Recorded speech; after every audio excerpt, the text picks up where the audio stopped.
Beneath every era that appeared bright on the surface, a darker truth always lay hidden. Wealth has never been permanent nor safe. Not during the rise of empires, not in the chaos of collapse, and not even in the stable centuries that historians idealize. From the clay tablets of Mesopotamia to the marble halls of Rome, the wealthy did not survive because they were lucky. They survived because they understood the real rules of survival long before the rest of society. Most people ask how the rich became rich. But the far more interesting question, the question that truly matters today, is how they managed to stay rich in a world that constantly shifted beneath their feet. To understand that, we must return to the origins of wealth, long before coins, banks, or markets existed. A time when wealth meant control over resources no one else could command. In the ancient cities of Mesopotamia, 4,000 years before Christ, the elite did not simply store their silver in jars or vaults. They intertwined their fortunes with institutions that were difficult to touch: temple lands, long-term grain loans, and trade rights stretching across perilous caravan routes. The kings of Ur and Lagash understood a principle that still applies today. Tie your wealth to something sacred, and no ruler will dare touch it. Temples served as spiritual refuges and financial fortresses. A king could seize a merchant's home, but confiscating temple property risked rebellion, divine wrath, or political suicide.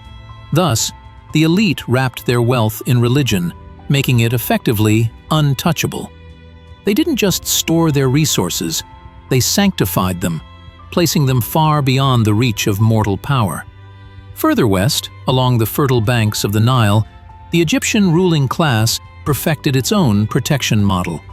Wealth wasn't piles of money, it was land, grain, mines, and estates passed down across generations. Because the land literally fed the civilization, seizing it would destabilize the entire kingdom. Elite families used early versions of trusts by dedicating estates to temple service or funerary cults, ensuring their descendants inherited them regardless of palace politics. This meant that even if a pharaoh's court changed, their wealth remained untouched. In a world where grain could mean life or death, the ultimate form of wealth was not currency. It was control over food. Pharaohs ruled the people, but these families owned the very land that fed them. When you move into classical Greece, the strategy shifts again. Greek merchants understood the fragility of city-state politics. A single coup, invasion, or disastrous war could erase fortunes overnight. So they developed a brilliant strategy: mobility. They spread their assets across independent city-states: deposits in Athens, partnerships in Corinth, ship investments in Rhodes. They were not loyal to any single government. Their wealth lived on the sea, not in a vault. If one city fell, their fortunes simply sailed away. This was the ancient version of international diversification, a lesson carved from the turbulence of the Greek world. Their wealth was fluid, unseizable, and always one step ahead of political catastrophe. Then came Rome, a civilization built on wealth, shattered by politics, and constantly reshaped by power struggles. The Roman elite had witnessed what happened to fortunes during civil wars. Under Sulla, entire estates were confiscated. Under Caesar, political enemies lost everything overnight. The lesson was clear: wealth concentrated in a single place was wealth waiting to be taken. So, Roman elites diversified across the empire. They bought land in distant provinces, invested in tax collection companies, financed foreign kings and local cities, and spread their assets across regions where Roman politics had limited reach. Some stored portable wealth, gold, jewels, artworks, in estates far from imperial eyes. Their genius lay not in making money, but in placing money where no political actor could seize it all.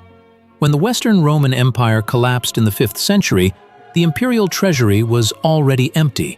But elite families? They still controlled the farms, the food supply, the manpower, and the local militias.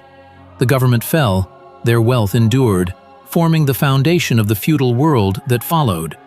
The Middle Ages introduced a new shield, the church. Kings could seize lands, but property donated to the church was sacred. So wealthy families transferred estates under ecclesiastical control, securing long-term protection. Through loyal abbots and monastic managers, they kept influence over their estates while shielding them from royal seizure. It was a brilliant maneuver that turned spiritual authority into an impenetrable financial fortress. Later, merchant families such as the Medici added a new layer: mobility through paper. Bills of exchange allowed them to transfer money internationally without physically transporting gold. If Florence became dangerous, their wealth lived on account books in Bruges, London, or Rome. They weren't protecting gold, they were protecting the idea of wealth by making it impossible to isolate or confiscate. Meanwhile, in the Islamic Golden Age, merchants perfected a financial network based not on metal, but on trust and reputation. The Hawala system. Money could travel thousands of miles without moving a single coin. A merchant in Baghdad could settle a debt in Cordoba using nothing but a written note backed by personal honor. This made their wealth nearly immune to theft, taxation, and political instability. It was a form of wealth stronger than gold, wealth built on trust. From Mesopotamia to the Medici, the story is the same. The wealthy stayed wealthy not by hoarding gold, but by making their fortunes abstract, portable, and essential. They tied their assets to sacred institutions, spread them across borders, transformed them into networks, and embedded them within the systems societies relied on to survive. They understood that true financial security was not about owning a bigger chest, but about building a fortress no army or emperor could breach. Thank you for watching. If you found this journey through history as fascinating as I did, subscribe and join us for more stories about how the world really works. See you in the next one.